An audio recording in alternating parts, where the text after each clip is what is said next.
Rohit Godara gang के sharpshooter गिरफ्तार, Sonipat STF ने की कार्रवाई। सोनीपत एसटीएफ पुलिस ने बड़ी कार्रवाई करते हुए रोहित गोदारा गैंग के 7 शूटर्स को गिरफ्तार करने में सफलता हासिल की है। एसटीएफ हरियाणा एसपी वसीम अकरम ने जानकारी देते हुए बताया कि पकड़े गए बदमाशों से पुलिस ने भारी मात्रा में अवैध हथियार भी बरामद किए हैं। ये पंजाब और दिल्ली एनसीआर में बड़ी आपराधिक वारदात को अंजाम देने की फिराक में थे। ये एसटीएफ सोनीपत की यूनिट एक केस को इन्वेस्टिगेट कर रही थी। करीब जो 25 दिन पहले चरखी दादरी में रोहित गोदारा गैंग से संबंधित दर्ज किया गया था एक ऑर्गेनाइज क्राइम का 111 बीएनएस के अंतर्गत। उस मुकदमे की तफ्तीश के दौरान कुछ संदिग्ध लोगों के नाम उजागर हुए थे जो गैंग से संबंधित और गैंग की घटनाओं में पार्टिसिपेट कर रहे थे और गैंग के लिए हथियारों का या पैसे का इधर उधर रखना लेना देना कर रहे थे। इसी कड़ी में एक सोनीपत निवासी एक रोहित नाम के कटवाल गांव सोनीपत के एक लड़के का आइडेंटिफिकेशन हुआ था जिसपे लगातार नजर बनाई रखी जा रही थी और जो जिन के संपर्क में था उन लड़कों को चिन्हित किया गया था। तो इस कड़ी में एक रोहित को कल गिरफ्तार किया गया था और जब ये घटना की योजना बना के किसी घटना को अंजाम देने के लिए अपने बाकी साथियों को सोनीपत बुलाने के लिए फिराक में था। ये सारे जांच के दौरान ये पाया गया था कि रोहित वीरेंद्र चारण और खासतौर पर रोहित गोदारा के संपर्क में था।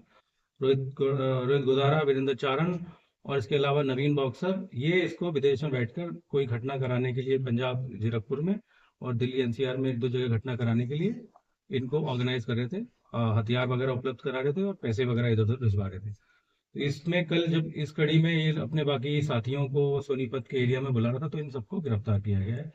इनमें इनकी गिरफ्तारी के दौरान करीब 7 लोगों को गिरफ्तार किया है। 7 लोग जिनमें से कुछ पंजाब के हैं, मूलतः इनमें से कुछ लोग रहने वाले यूपी के भी हैं। रोहित जैसे मैंने बताया कटवाल गांव का है, इसके खिलाफ 2 मुकदमे पहले से। साजिद जो जीरकपुर में रहता है और मूलतः वो सहारनपुर यूपी का रहने वाला है, इसके खिलाफ भी 2 मुकदमे रहे हैं। हैप्पी पटियाला का रहने वाला है, इसके खिलाफ भी 2 मुकदमे हैं।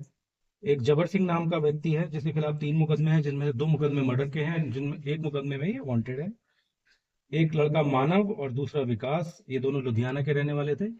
और एक लड़का विजय खेड़ी गुजरान डेरा बस्सी पंजाब का। ये सारे लड़के इस रोहित गोदारा और वीरेंद्र चारण के अलग अलग जो मॉड्यूल हैं उनसे जुड़े हुए थे और इनके फोन पे संपर्क में इस एरिया में खासतौर पे इन्होंने पंजाब में दो जगह की रेकी कर रखी थी जिनमें घटना कराने के लिए जुगाड़ योजना बना रहे थे।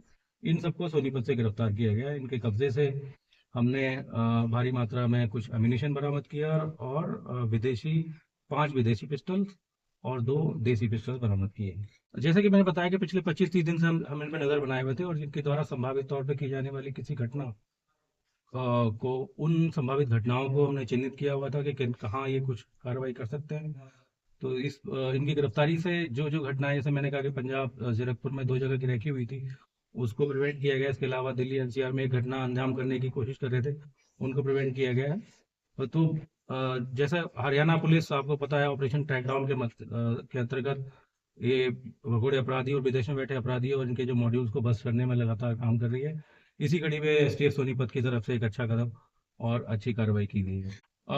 खासतौर पे जितने भी लोग हैं इस सोनीपत के का जैसे रोहित है, इसके अलावा जो पंजाब के लड़के हैं ये या तो जेल में बैठे इनके दूसरे लोग गिरफ्तार हैं उनके संपर्क में आकर या उनके साथ में जेलों में रहे थे, पंजाब के विभिन्न जेलों में रह के उनकी जान पहचान के माध्यम से संपर्क में आए थे। और उसके अलावा आपको पता है सोशल मीडिया के माध्यम से और जो इनक्रिप्टेड एप्लीकेशन है उनका इस्तेमाल करके ये लोग संपर्क में आए थे। आपके माध्यम से मैं एक चीज कहना चाहता हूँ जो कि जरूरत है उन युवाओं के लिए जानने का जो इनके संपर्क में आते हैं। गैंगस्टर को जानबूझ के कि फला गैंग का मेंबर या फला गैंग का सरगना है और उनसे आकर्षित होकर उनका ज्वाइन करते हैं। ज्वाइन करने के अलावा उनको लिए घटनाएं करते हैं, घटनाएं करने के लिए तैयार रहते हैं।